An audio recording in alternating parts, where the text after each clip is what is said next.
Hello friends, welcome to Geeky Computer Exams. So today we will discuss some objective questions in operating system. First question is, what is a critical section in the context of synchronization? ठीक है, तो सबसे पहले देखते हैं कि critical section जो है वो क्या होता है। देखिए, क्रिटिकल सेक्शन क्या होता है कि स्पेसिफिक पोर्शन, ठीक है, या a specific portion or a segment where shared resources are accessed and manipulated by multiple concurrent processes or threads. अब ऐसा समझो कि वैसा सेक्शन, ठीक है, वैसा सेक्शन, ठीक है, जहाँ पर जो है वो एक शेयरेबल रिसोर्सेज को जो है वो मल्टीपल थ्रेड्स जो है एक्सेस कर रहा है। कंकरेंट प्रोग्रामिंग में ऐसा होता है, कंकरेंट, ठीक है, तो या मल्टीपल थ्रेड्स या मल्टी प्रोसेस जो भी प्रोग्राम है, तो उसमें क्या हो रहा है कि मोर देन वन प्रोसेस जो है वो इसको एक्सेस करने का कोशिश करता है, ठीक है, इस शेयरेबल रिसोर्सेस को, ठीक है। अब क्या है कि कभी कभी हम पढ़ते हैं ना कि क्रिटिकल सेक्शन कैसे मैनेज करेंगे। So the goal of managing critical section is to ensure that only one process or thread can access the shared resources at a given time, so that you can prevent data corruption, race condition and other synchronization problem. ठीक है, तो critical section जो है वो क्या है कि critical sections are typically used to protect shared data structure or resources that can be accessed or modified by multiple threads or process simultaneously. ठीक है, अब हमारा क्वेश्चन क्या है कि what is a critical section in the context of synchronisation, यानी critical section जो है वो क्या है सिंक्रोनाइजेशन के कंटेक्स्ट में हम बात करें तो, ठीक है, तो इसका मतलब होता है क्या कि a section of a code that can run concurrently without issues. A section of code that can run concurrently without issues.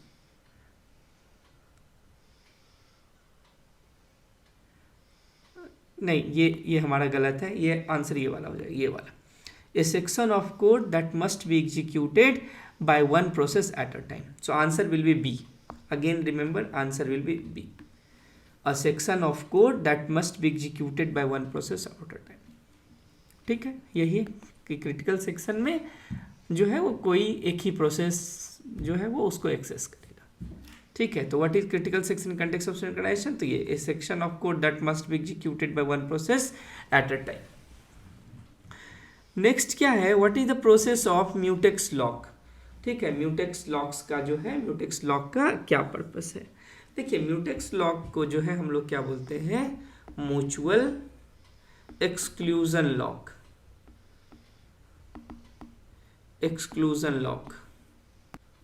ठीक है, म्यूचुअल एक्सक्लूजन लॉक बोलते हैं। और इसका काम क्या होता है कि जो शेयरेबल रिसोर्सेस हैं, ठीक है, शेयरेबल रिसोर्सेस को जब एक मल्टी थ्रेडिंग या मल्टी प्रोसेसिंग एनवायरनमेंट में यूज़ किया जाता है, ठीक है, तो डेटा करप्ट ना हो, तो उसके लिए हम लोग जो है वो म्यूटेक्स लॉक को यूज़ करते हैं, ठीक है।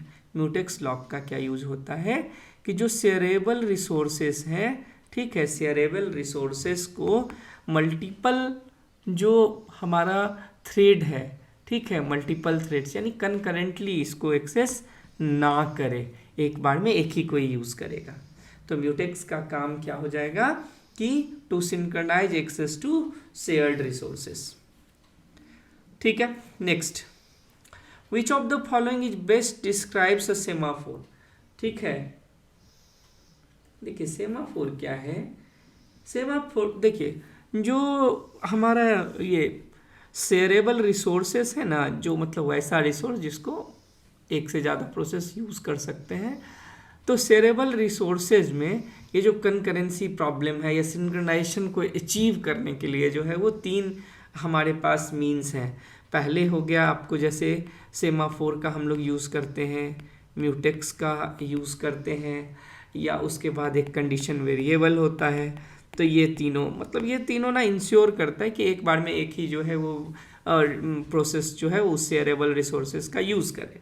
तो अब पूछ रहा है कि सेमाफोर का भी वही काम है, सेमाफोर में भी यही चीज़ होता है, ठीक है। अब सेमाफोर में जैसे ऐसे आप देखोगे तो दो ऑपरेशन होता है, एक होता है वेट ऑपरेशन और एक होता है आपको इसमें सिग्नल ऑपरेशन।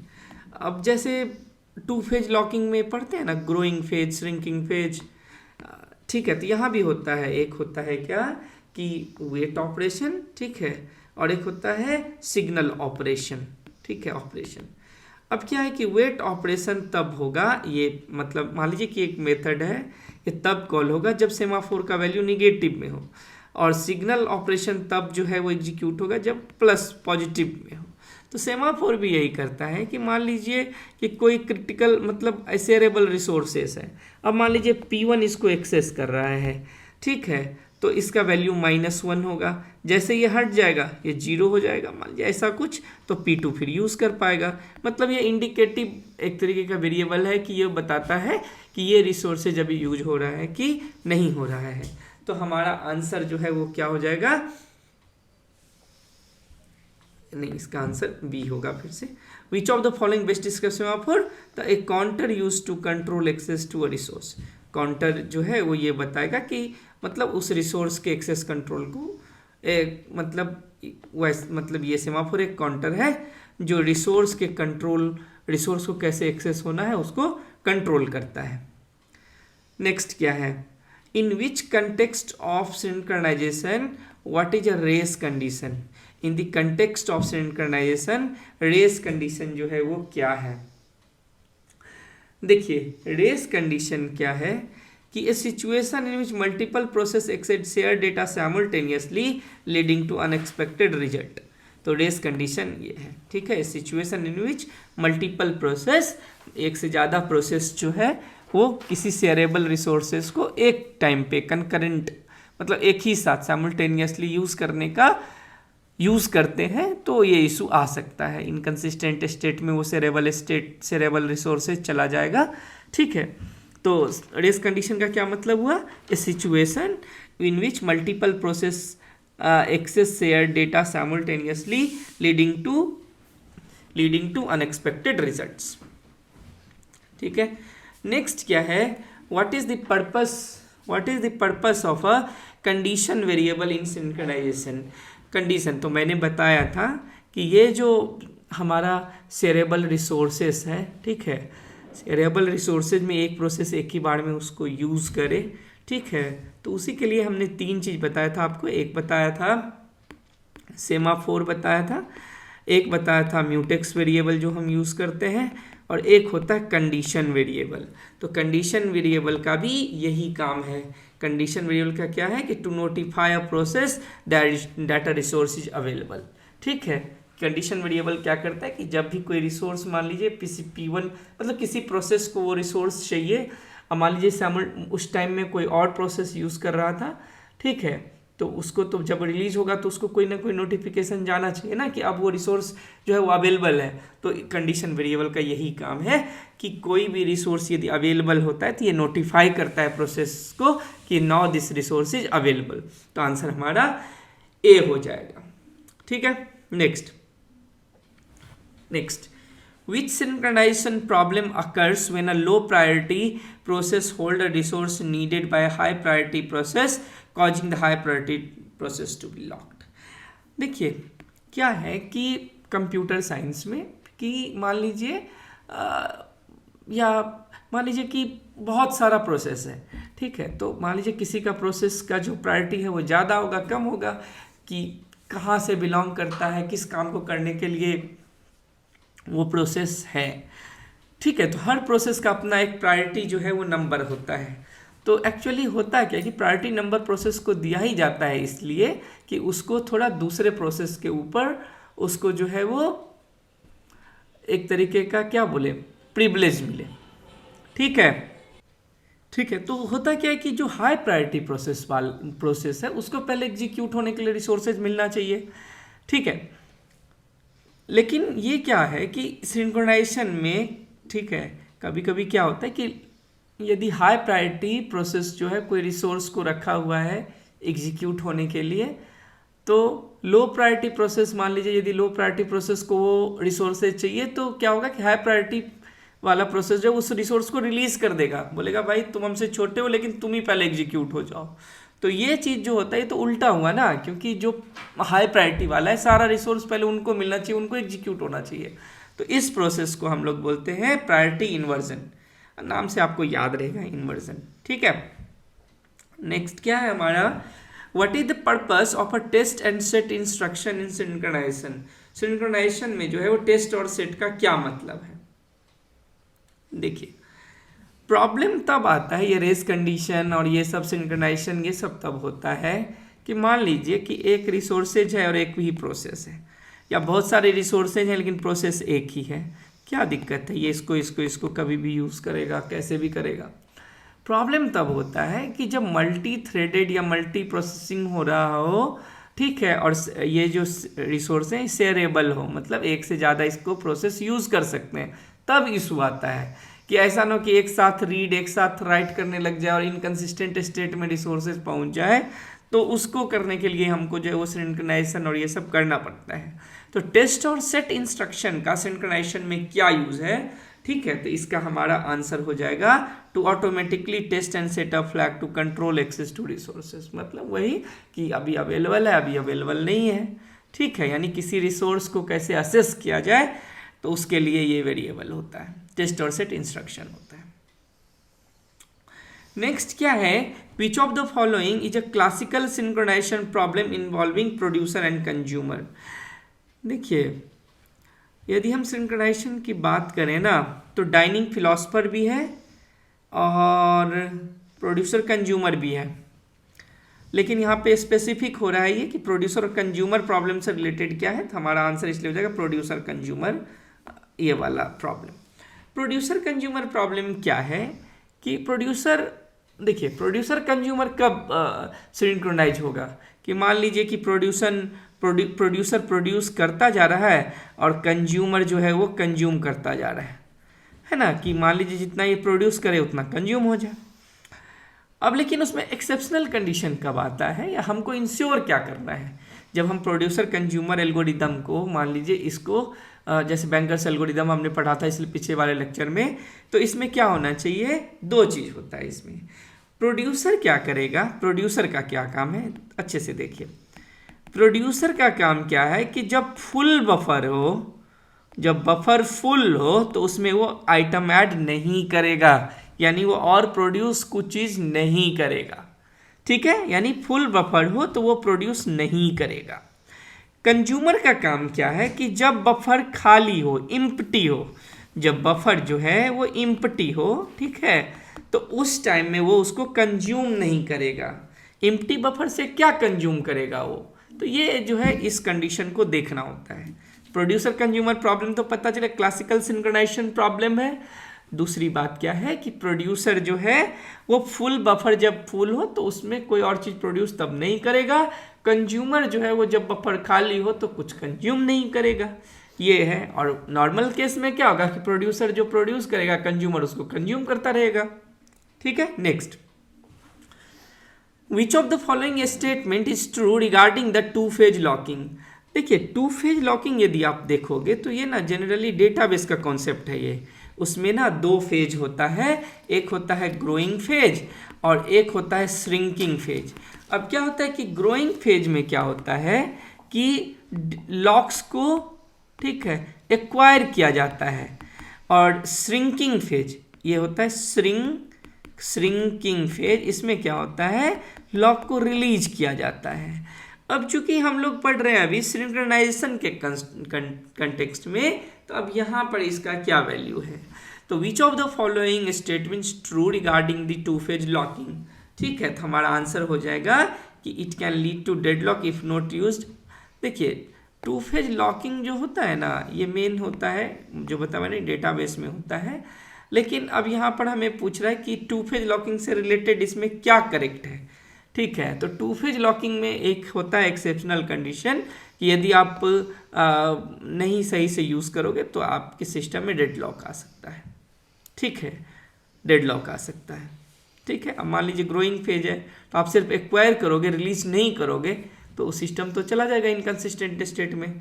तो which of the true regarding the two phase locking, to phase locking से क्या सही है, तो ये कि चलिए सब बहुत गंदा हो गया था, इसको हटा देते हैं, कि ये क्या हो जाएगा हमारा कि it can lead to deadlock if not used carefully.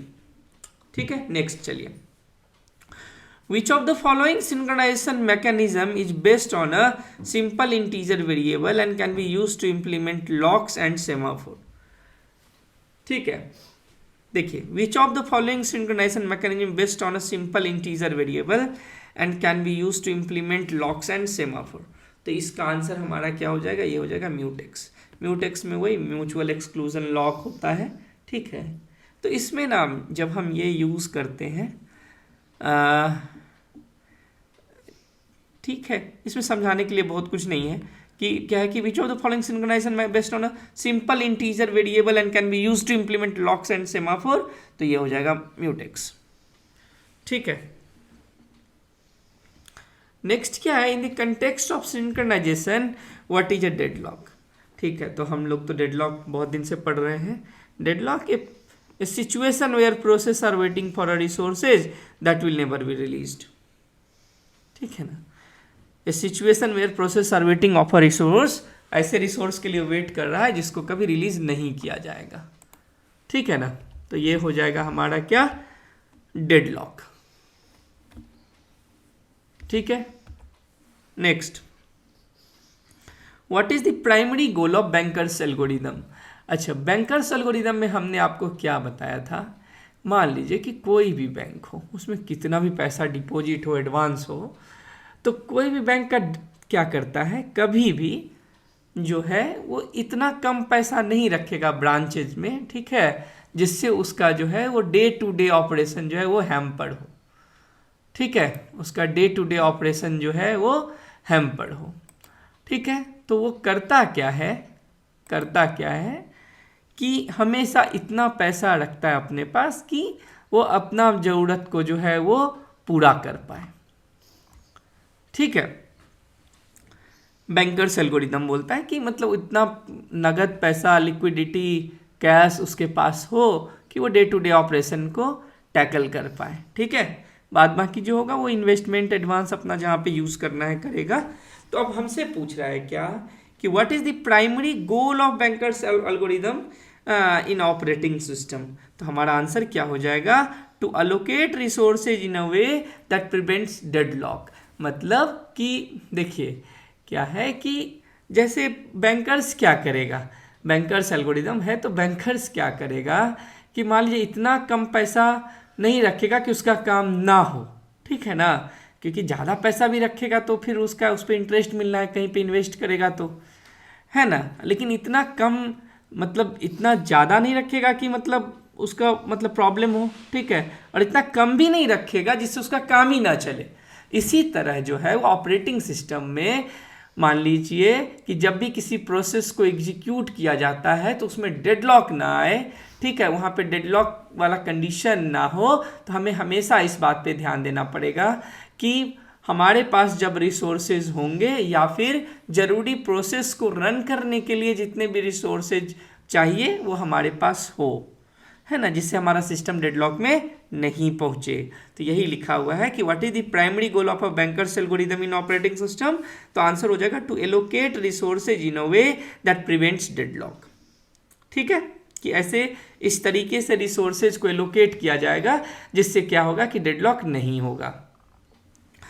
आइए नेक्स्ट देखते हैं, which of the following is a classical synchronization problem involving 5 philosopher sitting at a round table with fork and, जो भी यहाँ पे लिखा हुआ है स्पागेटी। चलिए ना, फोर्क्स एंड आप समझ लो कि यहाँ पे लिखा हुआ है मैगी। ठीक है ना, अब मैं बताता हूँ ये है क्या। देखिए इसमें क्या होता है डाइनिंग फिलोसफर प्रॉब्लम में कि मान लीजिए एक राउंड टेबल है और 5 फिलोसफर बैठे हुए हैं और पांचों को ना एक एक मान लीजिए फोक दिया हुआ है। मान लेते हैं, थोड़ा ठीक से बनाते हैं। ठीक है, यहाँ पे एक P1 मानते हैं, ठीक है ना, P1, P2, P3, P4 P5, ठीक है, और ये उनका फोर्क है। अब इसमें क्या होता है कि मान लीजिए कि ये अपना जो है ना, ये P3 है, ये अपना फोर्क का यूज़ तभी कर सकता है जब इनके बगल वाला यानी कि ये और ये जो है वो खाली बैठा हो, ठीक है। अब देखिए जब P3 यूज़ करेगा तो बाद बाकी कोई यूज़ कर पाएगा नहीं। अब मान लीजिए P4 यूज़ करने का कोशिश करेगा तो क्यों, वो तो नहीं कर पाएगा, ठीक है। इसमें क्या होता है कि हमेशा जब भी मान लीजिए कि ये अपना फोर्क तभी यूज करेगा जब दोनों अगल बगल का जो है वो खाली बैठा हो, ठीक है। तो इसको हम लोग बोलते हैं कि डाइनिंग फिलोसफर प्रॉब्लम, और ये सिंक्रोनाइजेशन का ना एक बहुत अच्छा एग्जाम्पल होता है, ठीक है। बस ये ऐसा ही कुछ होता है। तो हमारा 13 का आंसर क्या हो जाएगा, dining philosopher problem. In the context of synchronization what is a thread safe data structure. अब है क्या कि सिंक्रोनाइजेशन के कंटेक्स्ट में देखा जाए तो थ्रेड शेप डेटा स्ट्रक्चर जो है वो क्या है। देखिए थ्रेड शेप डेटा स्ट्रक्चर क्या है ना कि that can be accessed bye multiple threads simultaneously without data corruption. Simple कि मान लीजिए कि ऐसा, जब मान लीजिए कि मोर देन वन प्रोसेस यदि उसको यूज कर रहा हो, ठीक है, ठीक है, तो भी डेटा जो है वो करप्ट नहीं होगा, ठीक है। Next, in the context of synchronization what does the term mutual exclusion mean. ठीक है, म्यूचुअल एक्सक्लूजन का क्या मीनिंग होता है। ठीक है, म्यूचुअल एक्सक्लूजन का यही मीनिंग है कि जो शेयरेबल रिसोर्सेस हो उसको एक बार में एक ही प्रोसेस जो है वो यूज करे, एक टाइम पे एक ही प्रोसेस उसको जो है वो यूज करे। तो हमारा आंसर क्या हो जाएगा, the guarantee that only one process can access a shared resources at a time. ठीक है, next, what is the purpose of a lock free data structure in synchronization. Lock free data structure का synchronization में जो है वो क्या use है। ठीक है, तो इसका आंसर हमारा हो जाएगा क्या कि to provide a data structure can be accessed by multiple process simultaneously without using locks। ठीक है, तो to provide a data structure that can be accessed by multiple process simultaneously without using locks। ठीक है, ऐसा data structure जहां पे multiple process shareable resources को use कर पाए, आपको लॉक एक्वायर करने का जरूरत नहीं है। ठीक है,